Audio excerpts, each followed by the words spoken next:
Shalom kekasih Kristus, puji Tuhan. Hari ini kita masuk pada hari yang ke-9 dalam doa dan puasa.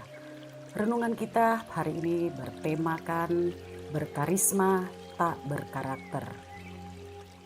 Pujian dan penyembahan pertama menjadi worship leader di surga adalah Lucifer. Dia adalah malaikat pertama yang lulus audisi menjadi WL. Nama Lucifer pertama disebut oleh Tertullian dan Agustinus yang mengidentifikasi dengan bintang jatuh.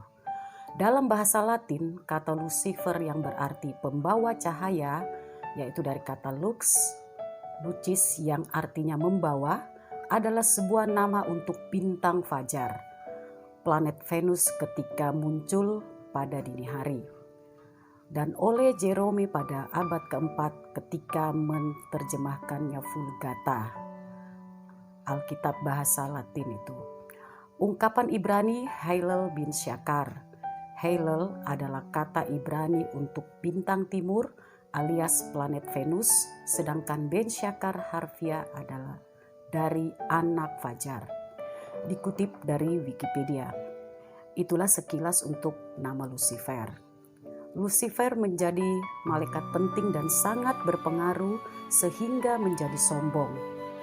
Kejahatan pertama di surga diungkapkan jelas secara implisit menggambarkan bagaimana keistimewaannya dan kejatuhannya yang tertulis dalam kitab Yesaya 14 ayat 12-15 dan Yehezkel 28 ayat 13. Walaupun dia dipersiapkan untuk menjadi musisi di surga dan mendapatkan kehormatan, tetapi sayang ia tidak berkarakter yang baik walaupun ia berkarisma di surga. Ada 3 poin yang bisa menjadi penuntun bagi pemuji dan penyembah. Poin yang pertama adalah kerendahan hati. Kecongkakan mendahului kehancuran dan tinggi hati mendahului kejatuhan. Amsal 16 ayat 18. Apa yang terjadi? Ia dibuang dan dihukum dan menjadi iblis.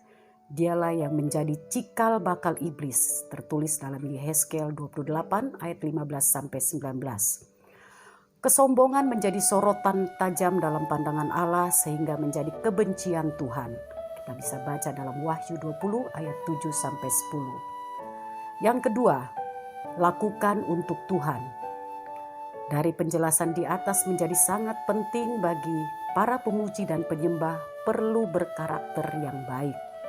Sebaik dan seindah apapun yang dilakukan semuanya untuk kemuliaan Tuhan. Tertulis dalam Kolose 3 ayat 23 dan Yudas 25. Poin yang ketiga, mencontohi Yesus karena ketaatannya maka Allah meninggikan dia. Filipi 2 ayat 6-9 berkata, yang walaupun dalam rupa Allah tidak menganggap kesetaraan dengan Allah itu sebagai milik yang harus dipertahankan, melainkan telah mengosongkan dirinya sendiri dan mengambil rupa seorang hamba dan menjadi sama dengan manusia. Dan dalam keadaannya sebagai manusia, ia telah merendahkan dirinya dan taat sampai mati, bahkan sampai mati di kayu salib.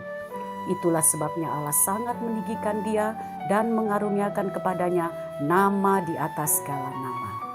Kesimpulannya, sebagai seorang pemuji dan penyembah, mari milikilah kerendahan hati, lakukanlah untuk Tuhan dan milikilah ketaatan dalam menjalankan kebenaran firman Tuhan. Pokok doa. 1. Berdoa agar para pemuji dan penyembah tidak jatuh dalam dosa kesombongan. 2. Berdoa agar pemuji dan penyembah memiliki kerendahan hati. 3. Berdoa agar para pemuji dan penyembah selalu membaca dan melakukan firman Tuhan. Demikianlah renungan kita hari ini. Tuhan Yesus memberkati.